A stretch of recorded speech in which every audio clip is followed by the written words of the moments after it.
open the windows of heaven. Biblia inasema kitabu cha Malaki, nitafungua madirisha ya mbinguni And pour you out a blessing. nami nitakumiminia baraka. That you cannot contain. Baraka ambazo huwezi ukastahimili. If you've never heard that. Kama hujawahi sikia hiyo. Never read that. Kama hujawahi soma hiyo. I want you to make note of that. Nataka uandike hiyo chini leo hii. This day. Leo hii. That God has the ability. Ya kwamba Mungu ako na uwezo. To open the windows of heaven. Ya kufungua madirisha ya mbinguni. And pour you out a blessing so great. Na kunimiminia baraka nyingi sana. That you're going to have to share it with others. Kiasi kwamba itanilazimu nishirikishe wengine baraka hizo. It's going to be more than you can use yourself. Hiyo itakuwa ni zaidi ya jinsi ambavyo unaweza ukatumia ukiwa peke yako. David says in Psalm 23. Daudi anasema kwenye Zaburi 23.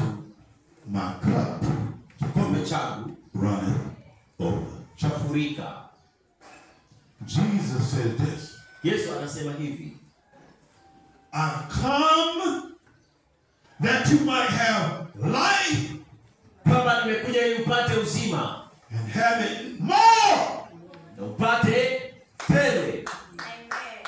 More. Tele. Now, here's how everybody reads that particular scripture. Sasa, hivi ndo vile wengi huwa wanasoma andiko hili. Let me say to you, the way they read it is wrong. Wacha nikwambie jinsi wanavyosoma hilo andiko ni makosa. People say it like this. Watu wanasema hivi. I've come nimekuja that you might have life. Ili uwe na uzima.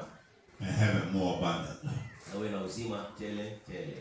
That is not what the scripture says. Hilo andiko alisemi hivyo.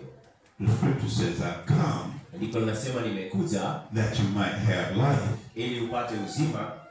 And have it more. Na upate uzima. He stops at the word more. Yeye anasimamia kwa hilo neno zaidi. For your mind, for your brain to try to adjust to the word more. Ili akili yako ama bongo lako iweze kufikia mahali ambapo unaweza ukapokea hilo neno zaidi. And the reason why is this. Na sababu yake ni hii. What you consider to be more. Kile ambacho wewe unachukulia kuwa kingi. And what Jesus considered to be more. Na kile ambacho Yesu anachukulia kuwa kingi. Are two things totally different. Ni mambo mawili tofauti kabisa. Are two things totally different.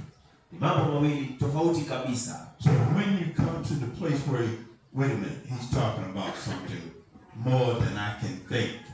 He's talking about something more than I can imagine. Unapofikia mahali pa kuona anaongea kuhusu kitu ambacho mimi siwezi fikiria. Kitu ambacho ni zaidi ya mawazo yangu. You have to go beyond natural thinking. Lazima uende zaidi ya zile fikra za kawaida. Because more to Jesus.